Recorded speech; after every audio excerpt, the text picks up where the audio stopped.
Welcome to வீட்டு சமையல். இன்னைக்கு நம்ம பார்க்க போகிறது ரெஸ்டாரண்ட் ஸ்டைல் ருமாலி ரொட்டி. வாங்க எப்படி செய்கிறதுன்னு பார்க்கலாம். ருமாலி ரொட்டி செய்கிறதுக்கு மைதா ஒரு பவுலு, சால்ட் தேவையான அளவு, 1 டேபிள் ஸ்பூன் ஆயில்,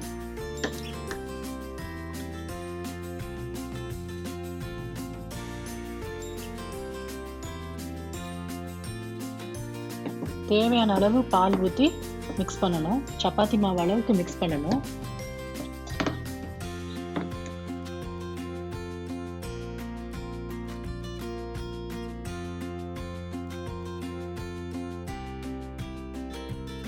நல்லா சாஃப்டாக பிசைஞ்சுக்குங்க. அழுத்தம் கொடுத்து நல்லா சாஃப்டாக பிசைஞ்சுக்குங்க. ஒரு 5 மினிட்ஸ் கண்டினியூஸாக பிசைஞ்சு வைங்க. தேவைப்பட்டுச்சுன்னா கொஞ்சம் எண்ணெய் விட்டுட்டு கூட பிசையலாம். இந்த ருமாலி ரொட்டிக்கு நீங்கள் தண்ணி ஊற்றி பிசையக்கூடாது, ஃபுல்லாக பால் ஊற்றி தான் பிசையணும்.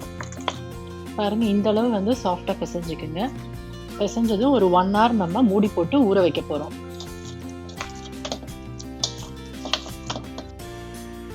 இப்போ 1 மணி நேரம் ஆயிடுச்சு. இங்கே பாருங்கள் எவ்வளோ சாஃப்டாக இருக்குது பாருங்கள்.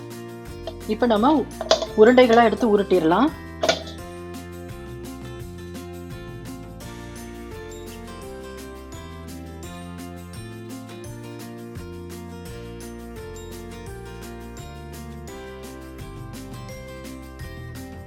இப்போ நம்ம உருண்டையாக உருட்டி எடுத்தாச்சு.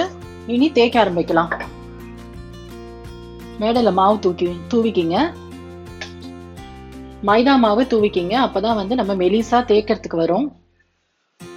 இந்த ரொட்டி நம்ம எவ்வளோக்கு எவ்வளோ நம்ம மெலிசா தேய்க்க முடியுமோ அவ்வளோக்கு எவ்வளோ நம்ம தின்னா தேய்க்கணும். இந்த கார்னர்ஸ் எல்லாம் திக்காவே இருக்கக்கூடாது. கார்னர்ஸ் எல்லாம் நல்லா தின்னா வரணும்.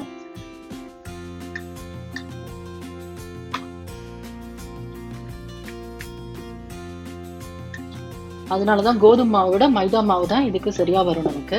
இதே மெத்தட்ல நீங்க கோதுமை மாவுலையும் செய்யலாம். ஆனா நமக்கு ஹோட்டல் டேஸ்ட் வரணும், இந்த ருமாலி ரொட்டியோடைய எக்ஸாக்ட் டேஸ்ட் வரணும்னா நம்ம மைதால தான் செஞ்சாதான் வரும். இந்த கார்னர்ஸ் தான் திக்கா இருக்கும். அதனால இந்த கார்னர்ஸ் மெயினா தேய்ச்சிக்கங்க.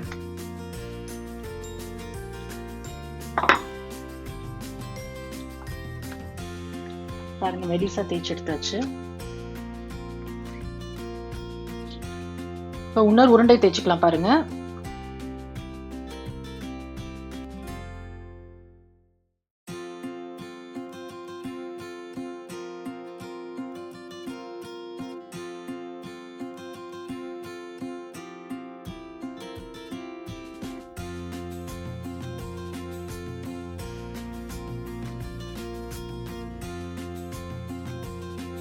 சால்ட் 1 டீஸ்பூன் போட்டு 1 டம்ளர் தண்ணி ஊற்றி இப்படி கலந்து வச்சுக்கோங்க. என்கிட்ட கடாய் இருந்தால் இது மாதிரி கவுத்து போட்டுக்குங்க. என்கிட்ட இந்த பாத்திரம் இருக்கு, இது நான் இந்த மாதிரி கவுத்து போட்டிருக்கிறேன். இந்த உப்பு தண்ணி கரைச்சி வச்சிருந்தோம் இல்லையா, அந்த தண்ணியை இப்படி இது மேலே தெளிச்சுக்குங்க. எல்லா இடமும் படுற மாதிரி தெளிச்சுக்குங்க. அப்போதான் அந்த ரொட்டி வந்து நமக்கு ஒட்டாம நம்ம எடுக்க வரும்.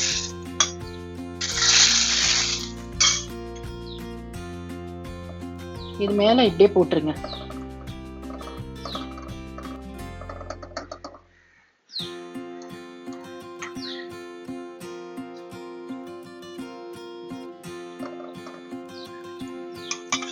இப்ப இன்னொரு ரொட்டியும் அதே மாதிரியே போட்டுக்கலாம். இந்த தண்ணி இது மேல இப்படி ஸ்ப்ரிங்கிள் பண்ணிடுங்க. சால்ட் 1 டீஸ்பூனும் 2 டீஸ்பூனும் நீங்க என்ன அளவு உங்களுக்கு நீங்க செய்யறீங்களோ அதுக்கு ஏற்ற மாதிரி நீங்க தண்ணியில மிக்ஸ் பண்ணிக்கிங்க சால்ட்டு. இந்த ரொட்டி போட்டுடலாம். அதில் சுட்டுக்காம செய்யுங்க, ஏன்னா அது கை லைட்டாக பட்டாலும் சுட்டுரும். ரொம்ப சூடாக இருக்கு.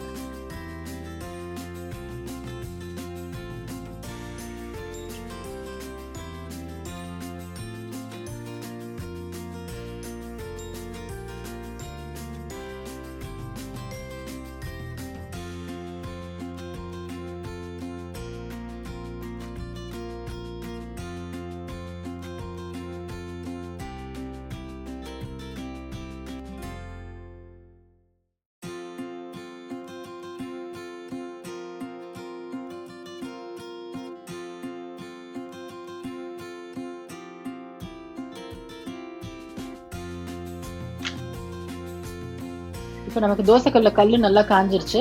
இதுல எப்போதும் போலதான் சப்பாத்தி போட்டு எடுக்கிற மாதிரி போடுங்க. எண்ணெய் ஊற்ற தேவையில்லை. உங்களுக்கு வேணும்னா நீங்க எண்ணெய் ஊத்திக்கிங்க.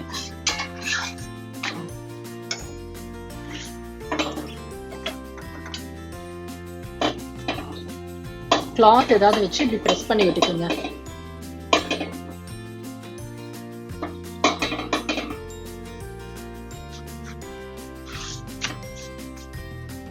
அவ்வளவுதான். நமக்கு ருமாலி ரொட்டி ரெடி ஆயிடுச்சு. உங்களுக்கு எது ஈஸி மெத்தட நீங்க அதில் பண்ணுங்க. ஆனா ருமாலி ரொட்டினா நம்ம அந்த கடாயில அந்த ஃபர்ஸ்ட் மெத்தட் நான் காட்டினேன் இல்லையா, அது மாதிரி தான் நம்ம பண்ணணும். நீங்களும் இதை வீட்டில் ட்ரை பண்ணி பாருங்க. எப்படி வந்ததுன்னு எனக்கு கமெண்ட் பண்ணுங்க, லைக் பண்ணுங்க, பிடிச்சிருந்தா சப்ஸ்கிரைப் பண்ணுங்க. பாய். தேங்க்யூ. நான் தேங்க்யூ சொல்லிட்டு தானே பாய் சொல்லணும். பாய் சொல்லிட்டு தேங்க்யூ சொன்னேன். பரவாயில்ல.